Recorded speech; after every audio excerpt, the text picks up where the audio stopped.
I was actually born in Baton Rouge, in South Baton Rouge, and even my mom makes me talk about this. Midwifery, my midwife. I was born at my house, 478 West Johnson Street, right in South Baton Rouge. And now my siblings were either born in New Orleans or here in Baton Rouge in the hospital. I was the only one born at the house. And I lived at that house for a number of years, even after college. I mean, my wife and I bought that house from my parents, and we lived there for a number of years. So I'm a Baton Rougean, and I'm a South Baton Rougean. I grew up when the first 3 DSAG orders were put on East Baton Rouge Parish. My brother Larry, the older brother, went to Baton Rouge High School under the first order. I went to Lee High School under the second order because they changed the attendance zones. And my younger brother, by a year, now we're all a year apart, went to McKinley High School because they changed the attendance zones again. And my mom and dad just got tired of it and said, okay, he's going to McKinley. But my brother Larry and I, actually our parents sort of forced us to go to integrated schools to get us out of the neighborhood as much as anything else. Actually, I decided I wanted to go into law school really before undergraduate school. My dad had, in our attic, I found one day, several law books, and not law books as much as law school type books, a business law book and a book about torts. And I asked him about it, and he'd gotten it when he was in the service and read them just because he wanted to read them. And I read them because he had them in the house. And it just was something that was on my mind since I was at Lee High School. And when I entered undergraduate school, I wanted to go to law school. That was the whole thing. And those were during the time when my parents were involved in civil rights activity. My dad was one of those street kind of people. He's walking the streets and he's working civil rights stuff, and that's part of the reason they sent us to integrated high schools and integrated schools with my sisters, definitely after all of us. My brother Gregory went to McKinley, but the rest of my sisters all went to integrated high schools. My parents were about fighting racism, and my dad especially, and my dad really considers himself a civil rights worker.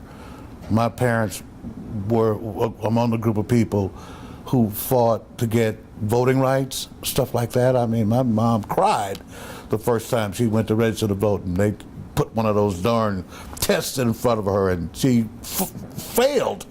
My mom cried, okay? And so yeah, that was, law school was one of those things that I felt like I had to do just because that was part of what would have been the struggle for civil rights. Loosely, I did not know any personally. I knew Johnny Jones because he was from the neighborhood. I knew of other folks. I knew of just generally, but we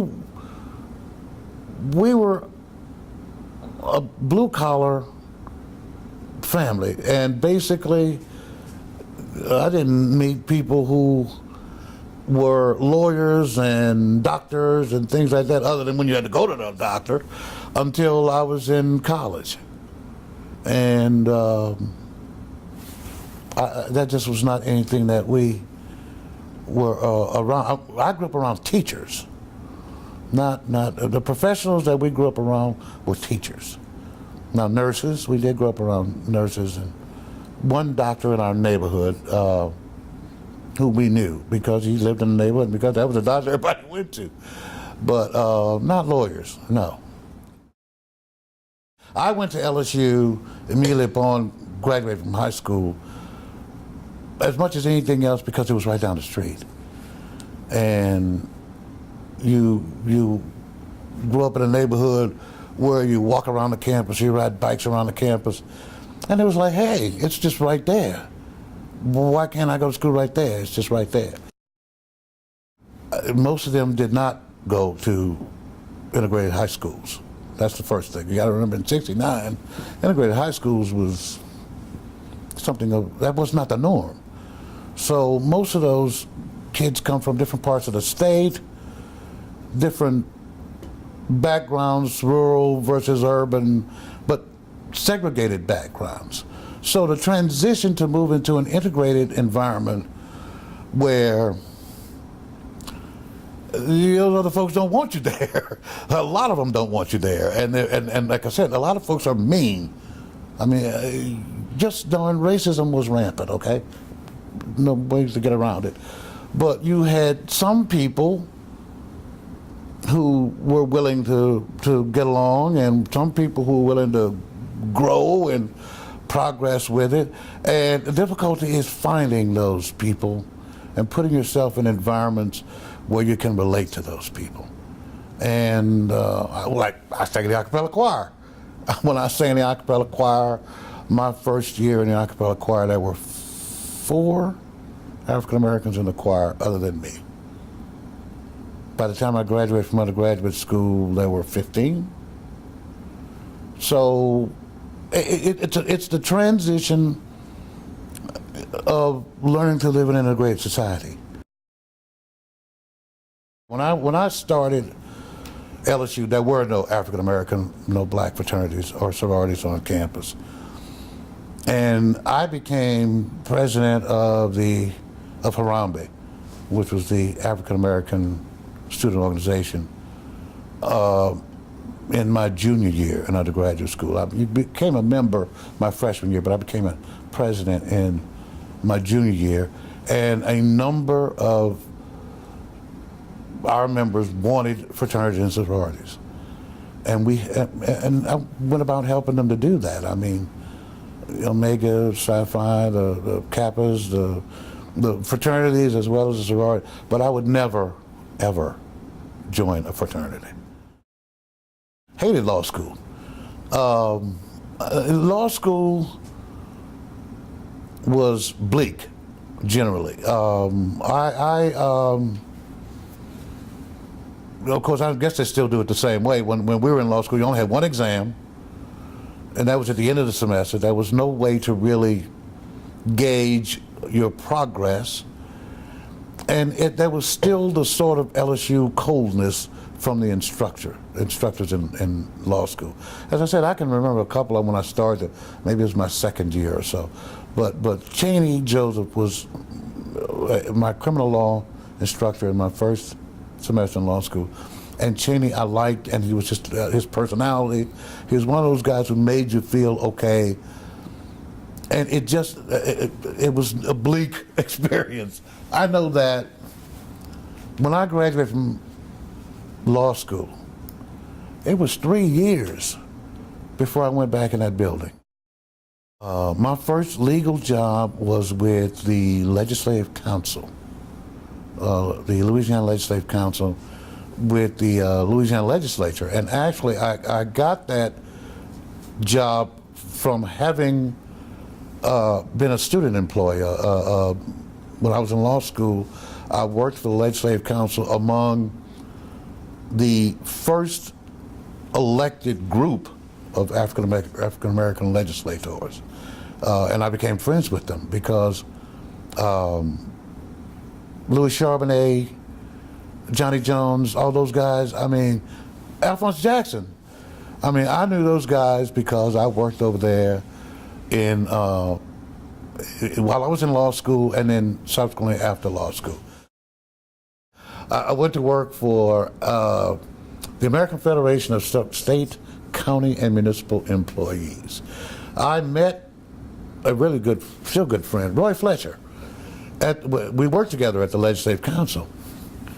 And Roy had connections with Gillis Long.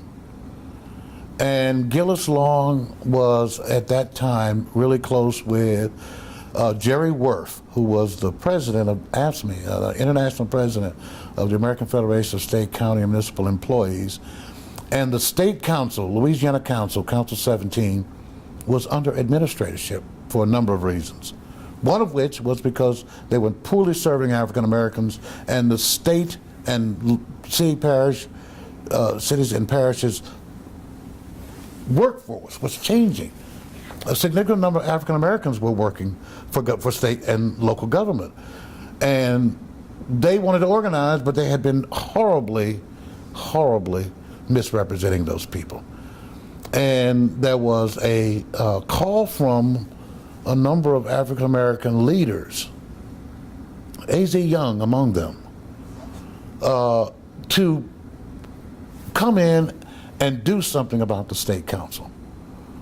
And they put them under administratorship, which meant that they brought in someone from the International to actually run it, and fired the existing staff. And they were looking to hire people. And Roy Fletcher and I got hired because Roy knew Gillis, and I went to work for AFSCME Council 17. And I was interested in doing that primarily because my dad had been a labor union member and was always big on labor unions.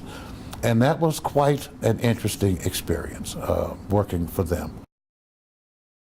C.J. Bloch, I mentioned him earlier, really good friend. We had been friends since we both worked for the legislature. And Tommy Perkins, who had been his high school classmate, wanted to start a firm. And we wanted to do something different. We wanted to practice in an area that was non-traditional. We wanted I wanted to do labor law. CJ wanted to do labor law. We wanted to do some legislative lobbying. Tommy wanted to do bond work. We wanted to do different things. So we said, let's just start a firm and get as much work as we can in these non-traditional areas for African American attorneys. We didn't just want to be, criminal lawyers or people doing tort practice. We just sort of felt we had different interests and we wanted to do something else. Wasn't working good for a long time, I'll tell you. We spent a great amount of the first 3.5, 4 years of our practice scrambling, hustling. And we did a little bit of everything. I mean, I did family law practice, which I hated. Everything. I mean, we did personal injury, we did everything. We did what we could get coming in the door.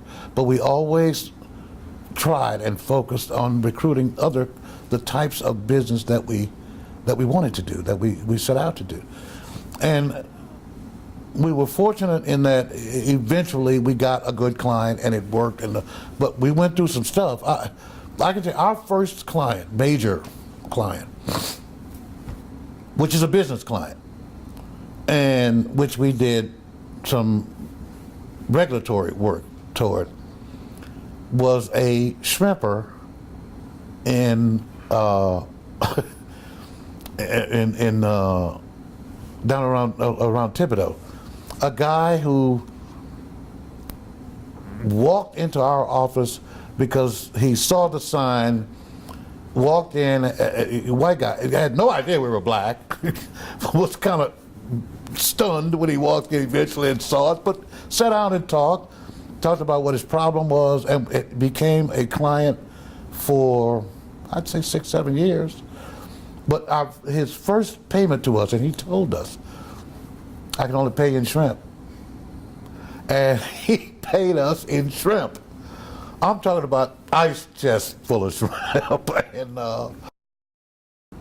eventually the firm grew to a point at which we became attracted to Brazil, Sachs, and Wilson. They were looking to expand the firm, and Gordon Pugh was looking to diversify the firm. He wanted to have diversity. We had been involved in, by that time, all sorts of things within the community.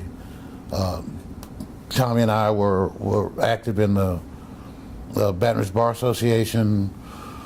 We were members on boards, volunteer Baton Rouge, all sorts of boards, because we got more involved in the community. And that's how we met Gordon Pugh and some of the people who are members of Brazil, Saxon, and Wilson, just because you get involved, you grow. And they ask us to merge. Some of those lawyer jokes are hit hard and are true. There are too many people who view us as callous and unconcerning. That's because maybe too many of us are. And we need to be more involved in our communities. We need to be more involved in the growth of kids across the state. And the Louisiana Bar Foundation is, I think, one of the best things I've ever done. I guess first that you cared, that you care about the people you're around, that you care about your community, and that you did something about it. That people can remember, he really did care about Baton Rouge, he cared about the community in Baton Rouge, he cared about the black community in Baton Rouge, and that he cared about people, generally, and was willing to do something about bringing people together to bring forth progress. I mean, that, just something. That would be a legacy to me.